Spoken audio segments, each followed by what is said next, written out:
The Queen's Guard. Foot Guards. The Queen's Guard is a name given to a contingent of military units responsible for protecting residences of the British Queen. If the ruling monarch is a male, then the Guard carries the name the King's Guard. Although most famous for their public duties, the Queen's Guard actually consists of operational soldiers, infantrymen in active service. As military units, they are considered as the elite, since throughout history they have been engaged in numerous war operations. Similar to other royal countries and families across Europe, England has been familiar with Royal Guard formations for centuries, but it was from 1660 and the second reign of King Charles II that the Guard received the role of household sentries, a service that lasts to this day. The Queen's Guard consists of 5 regiments from different units. Regiments engaged from the beginning were the Coldstream Guards, the Grenadier Guards, and the Scots Guards. Another 2 were added later, the Irish Guards from 1900 and the Welsh Guards from 1915. Each of these regiments is commanded by a colonel, a member of the royal family, except for the Coldstream Guards, which is commanded by an active officer. The Queen's Guard are part of the Household Division, serving as foot guards, together with the Household Cavalry. They are primarily responsible for protecting Buckingham Palace and St. James's Palace, but they also protect the Tower of London and Windsor Castle as the Queen's residences. Outside of England, the Guard is also on duty at the Palace of Holyrood House, the Queen's official residence in Scotland. Guarding St. James's Palace is one of the main tasks because it is still an official residence of the monarch. The same goes for Buckingham Palace because it is a principal residence of the monarch since 1837. Guards protecting Buckingham Palace are placed in the forecourt of the palace, and their number depends on whether the Queen is at the palace or not. If she's there, the palace is guarded by 4 guards, if not, by 2. The entire group of guards on duty numbers 40 guards and 3 officers when the sovereign is in residence. Each guard is on duty for 2 hours as a sentry, after which he spends 4 hours resting. During the 2 hours of sentry duty, guards are not allowed to move, but every 10 minutes or so, the guard marches a few feet up or down his sentry box. The entire group of guards go on duty at the residence for a day or 2, or even more than this, depending on the season. During summer, the guard changes on Mondays, Wednesdays, Fridays, and Sundays. The change of guards on duty is made in a ceremonial manner and is known as the changing of the guard. The base of the Queen's Guard in London is in Wellington Barracks, near St. James's Park. From there, the new guard prepares to take over a shift and is inspected by his commander. Once inspected, the new guard marches towards Buckingham Palace, followed by the Guards Band. The old guard is summoned from St. James's Palace and Buckingham Palace at the forecourt of Buckingham Palace. Once the new guard arrives, they slowly approach towards the old guard. After presenting each other their weapons, the commander of the old guard gives the keys of the palace to the new commander.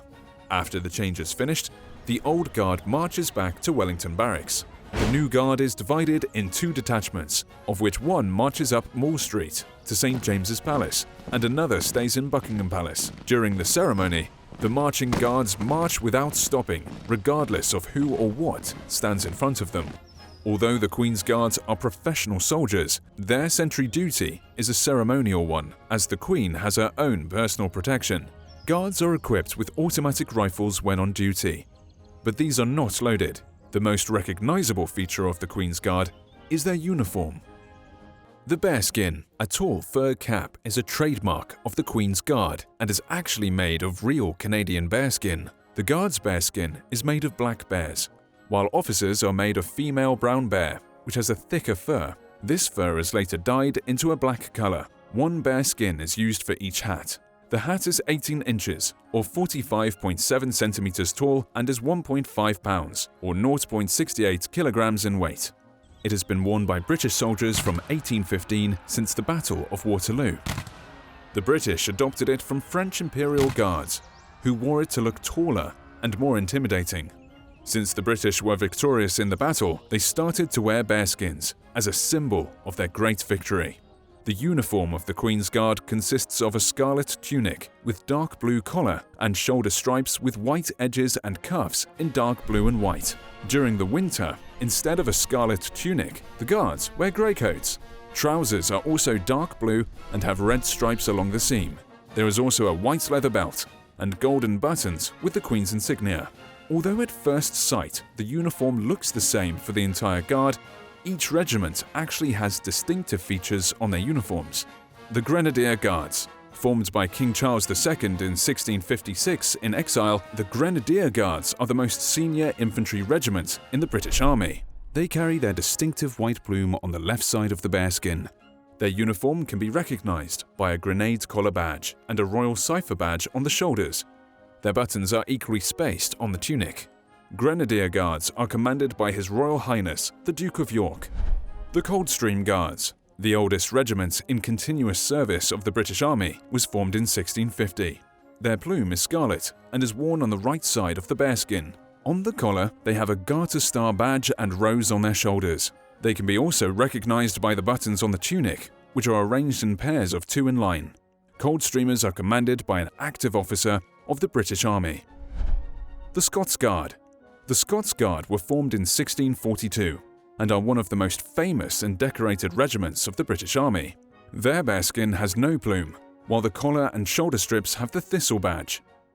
The buttons on the Scots Guard tunic are grouped in 3s. The Scots Guard are commanded by His Royal Highness, the Duke of Kent. The Irish Guards. The Irish Guards were formed in 1900 by order of Queen Victoria in memory for the participation of Irish regiments during the Boer Wars. They have a blue plume on the right side of the bearskin and a shamrock on the collar as their national symbol. On the shoulders, the Irish Guards carry a St. Patrick's star. The buttons on the tunic are grouped in 4s. The Irish Guards are commanded by His Royal Highness the Duke of Cambridge. The Welsh Guards.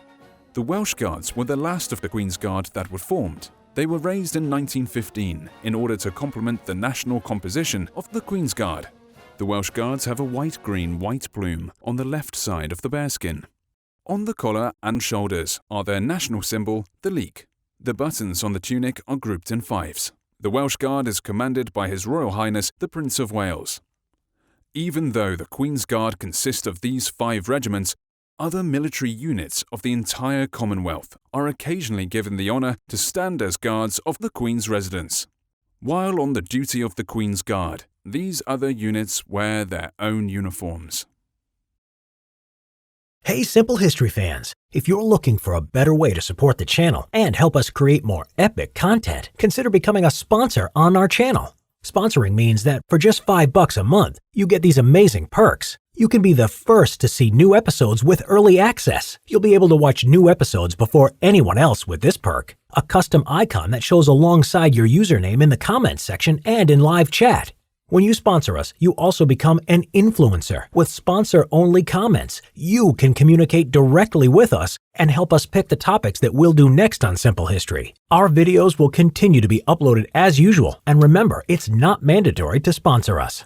Thank you for letting us feed your hunger for history.